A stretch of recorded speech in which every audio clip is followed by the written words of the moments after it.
Human trafficking is a complex issue that demands our attention and understanding.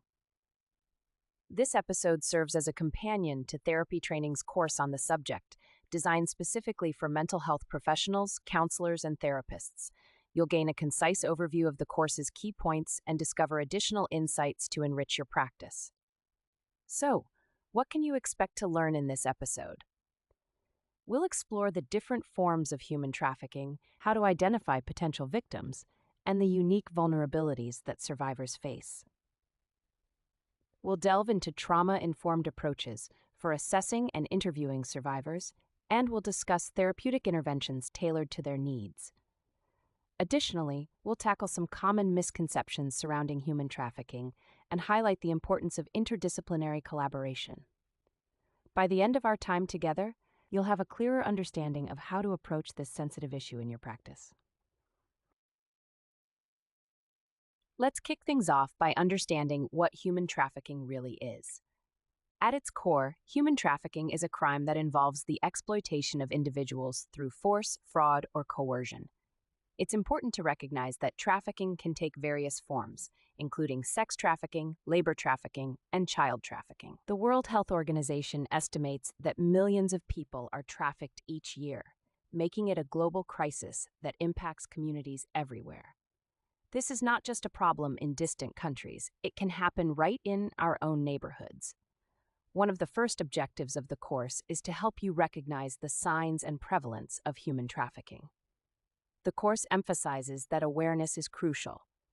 Many professionals, including therapists, may encounter victims in their practice without even realizing it. So what are some red flags to look out for?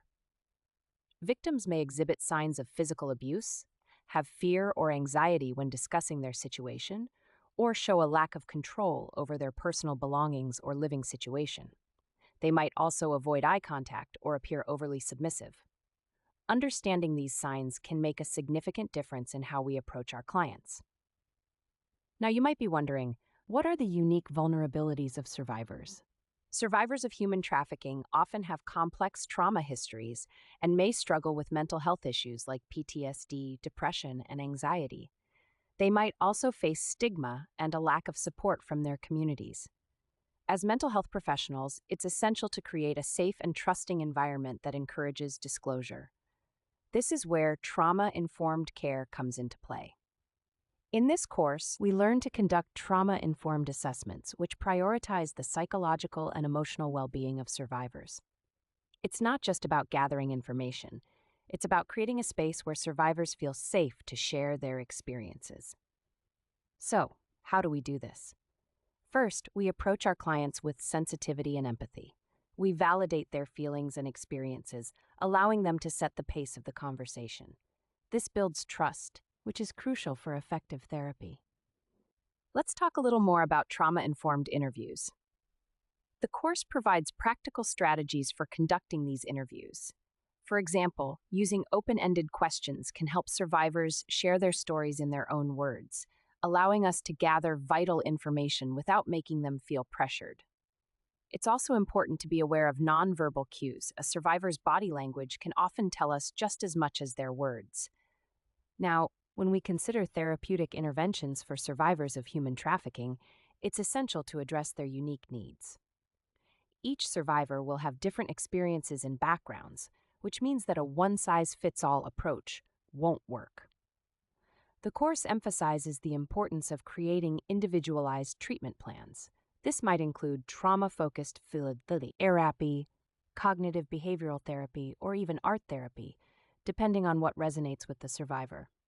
One key aspect of the course is the legal and ethical considerations related to human trafficking. As mental health professionals, we have a responsibility to be informed about reporting requirements and victim protection laws. This is especially important because survivors may be reluctant to disclose their situation due to fear of law enforcement or legal repercussions. By understanding our role in the legal system, we can better advocate for our clients and ensure their safety. Now let's take a moment to address some common misconceptions about human trafficking. One prevalent myth is that trafficking only involves abduction.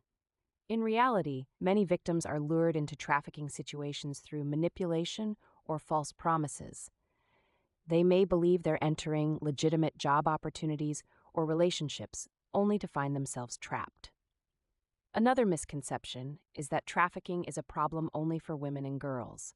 While it's true that women and girls are disproportionately affected, men and boys can also be victims of trafficking. Additionally, individuals from marginalized communities may be more vulnerable due to systemic inequalities. So, how do we, as mental health professionals, combat these misconceptions? Education is key. By staying informed and sharing accurate information with our clients and communities, we can challenge stereotypes and promote understanding. As we explore the topic of interdisciplinary collaboration, it's crucial to recognize that addressing human trafficking requires a team effort. Mental health professionals, law enforcement, social services, and community organizations all play important roles in supporting survivors. In the course, we learn how to effectively collaborate with these entities to provide comprehensive care for victims. This can include attending training sessions, participating in community awareness campaigns, and developing referral networks to ensure survivors receive the support they need. It's also worth mentioning that collaboration can extend beyond traditional services. Engaging with local advocacy groups can provide additional resources and support for survivors. By working together, we can create a more robust support system that addresses not only the immediate needs of survivors, but also the systemic issues that contribute to human trafficking.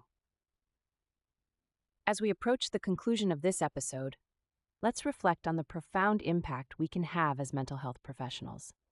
By educating ourselves about human trafficking and its complexities, we can better serve our clients and advocate for systemic change. Being aware of the signs, understanding the vulnerabilities of survivors, and employing trauma-informed approaches can shift the trajectory of a survivor's healing journey.